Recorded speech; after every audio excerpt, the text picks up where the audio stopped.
ஆண்டவராகிய இயேசு கிறிஸ்துவின் நாமத்தில் காலை வாழ்த்துக்கள். இன்றைய மன்னா, இப்படி இருக்க நீங்கள் அதிக ஜாக்கிரதையுள்ளவர்களாய் உங்கள் விசுவாசத்தோடே தைரியத்தோடே ஞானத்தையும்,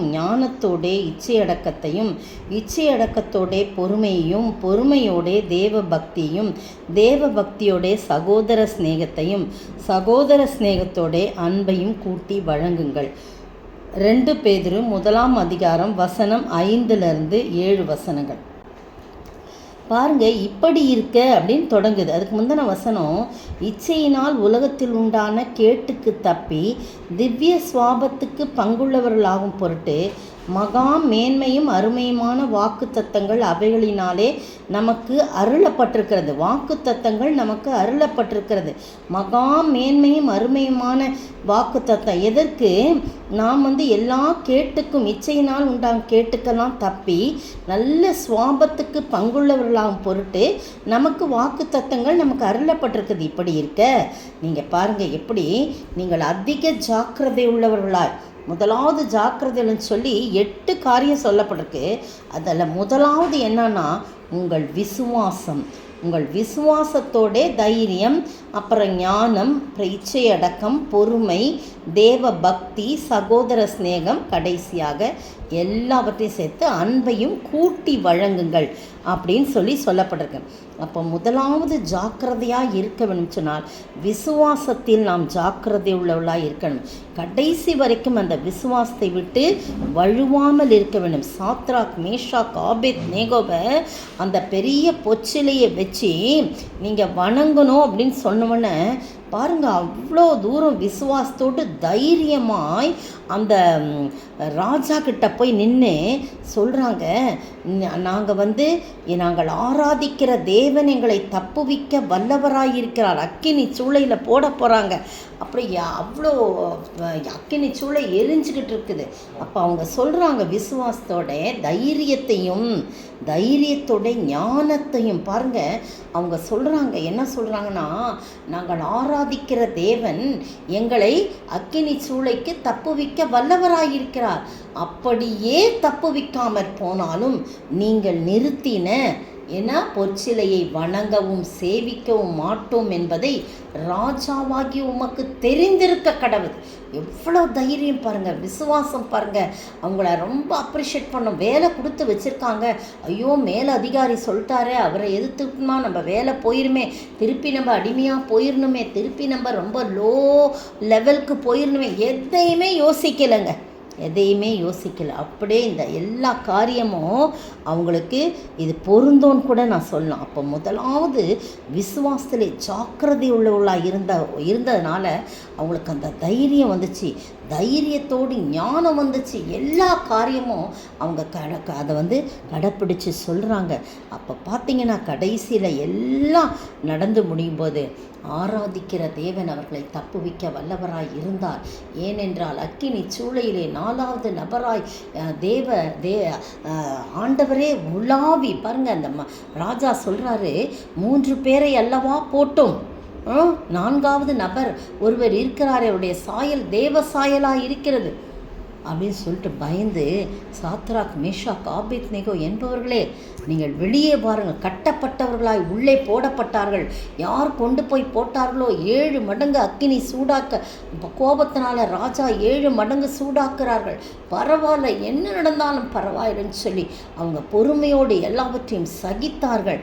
தேவ அன்பு அவர்களுக்குள் இருந்தது, வைராக்கியமான ஒரு அன்பு அவர்களுக்கு இருந்தது பாருங்க. அதனால் என்ன நடக்குதுன்னா, வெளியே வாருங்கன்னு கட்டப்பட்டவர்களாய் உள்ளே போனவர்கள் கட்டவிழ்க்கப்பட்டவர்களாய் உலாவும்படியாக அந்த அக்கினி சூளை 7 மடங்கு சூளை, நெருப்பு, வெப்பம் எல்லாவற்றையும் அவர் ஏசி அறையாய் மாற்றி உலாவும்படியாக கர்த்தர் கிருபை செய்தார். வெளியே வந்தவொன்னு அவங்க 3 பேரும் வராங்க.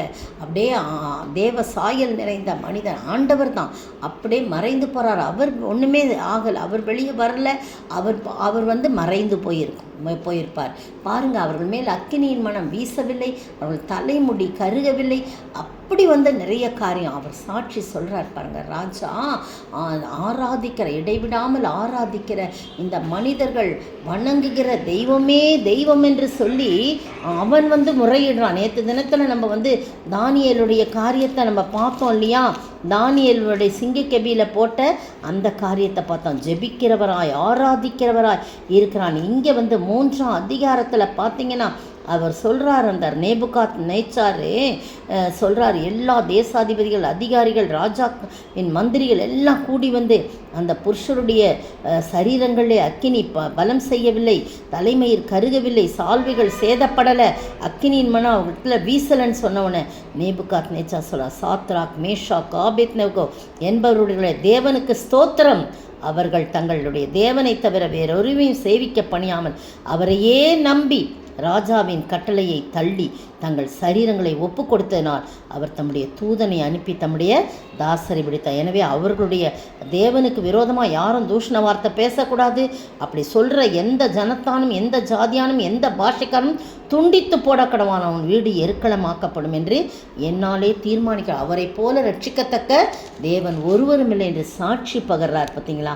அதற்கு பிறகு ராஜா அவர்கள் 3 பேரையும் உயர்த்துறான்னு பார்க்குறோம். நீங்களும் நானும் இந்த உயர்வு இருக்க வேண்டும் சொன்னால் விசுவாசத்தில் ஜாக்கிரதை உள்ளார்கள். 8 காரியம் சொல்லப்பட்டிருக்குது. அப்படி இருந்தோம் அப்படின்னு சொன்னால் 8ஆம் வசனத்தில் கனி உள்ளவர்களாய் நாம் இருப்போமா. அடுத்தது 10ஆம் வசனத்தில் நாம் ஒரு காலம் இடரல் அடைய மாட்டோம். 11ஆம் வசனத்தில் பரலோக அரசிற்குள் செல்வது பரிபூர்ணமாக நமக்கு அளிக்கப்படும். இவ்விதமான 3 காரியமும் நமக்கு ஆசீர்வாதம் கிடைக்கும். நீங்களும் நானும் இந்த தானிய சாத்ராக் மேஷாக் ஆபேத்நேகோவுல உயர்த்தப்படுவோம். எனவே பிரியமானவர்களே, இந்த 8 காரியங்களை நம்ம ஜாக்கிரதையுள்ளாக இருக்க வேண்டும். முதலாவது விசுவாசத்தில் ஜாக்கிரதையுள்ளாக இருந்து உயர்த்தப்படவும், கன்னி உள்ளவர்களாய் வாழவும், இடரில் அடையாதவர்களாய் வாழவும், பரலோக ராஜ்யத்துக்கு செல்வதற்கு பரிபூர்ணம் நமக்கு அளிக்கப்படும் என்பதற்காய் ஸ்தோத்திரம். ஆண்டவர் தாமே இந்த வார்த்தைகளை ஆசீர்வதிப்பாராக. ஆமென். விசுவாசியே நீ பதறாதே, விசுவாசியே நீ கலங்காதே, விசுவாசத்தால் நீதிமான் இன்றும் என்றும் பிழைப்பான், விசுவாசத்தால் நீதிமான் இன்றும் என்றும் பிழைப்பான். சோத்தரிக்கிற ஆண்டவரே, துதிக்கிற ராஜா, 8 காரியம் சொல்லப்பட்டிருக்குது. முதலாவது ஆனால் விசுவாசத்திலே ஜாக்கிரதையாக இருக்க வேண்டும் சொல்லப்பட்டிருக்குது. சாத்ராக் மேஷாக் ஆபேத்தினுடைய வாழ்க்கைக்காய் ஸ்தோத்திரம் ஆண்டவரே. நாங்களும் அது போல இருந்து ஆண்டவரே கன்னியுள்ளவர்களாய், இதில் சொல்லப்பட்டபடி கன்னியுள்ளவர்களாய் நாங்கள் இருப்போம். கன்னியற்றவர்களாய் இருக்கவே முடியாது என்று சொல்லப்பட்டிருக்கிறது. கன்னியுள்ளவர்களாய் இருப்போம், இடரல் அடைய மாட்டோம். பரலோக ராஜ்யத்துக்கு எங்களை பரிபூர்ணமாக, அந்த பரலோக ராஜ்யத்துக்கு செல்வது எங்களுக்கு பரிபூர்ணமாக அளிக்கப்படும் என்று சொல்லப்பட்டிருக்கிறது ஆண்டவரே. அப்படிப்பட்ட ஆசீர்வாதத்தை நாங்கள் பெற்று வாழ ஜாக்கிரதை உள்ளவர்களாய் விசுவாசத்திலே காணப்பட நீர் உதவி செய்ய வேண்டும் என்று கர்த்தரும் மீட்பெரும் ராஜாவுமாய் இயேசு கிறிஸ்துவின் விலையேற பெற்ற நாமத்தில் ஜெபிக்கிறேன் பிதாவே. ஆமீன், ஆமீன். நேற்றைய பதில். கடைசியாக என் சகோதரரே, கர்த்தரிலும் அவருடைய சத்துவத்தின் வல்லமையிலும் பலப்படுங்கள். எபேசியர் 6:10. இன்றைய கேள்வி, எதற்காக எதை தரித்து கொள்ளுங்கள் என்று சொல்லப்பட்டுள்ளது? எதற்காக எதை தரித்து கொள்ளுங்கள் என்று சொல்லப்பட்டுள்ளது?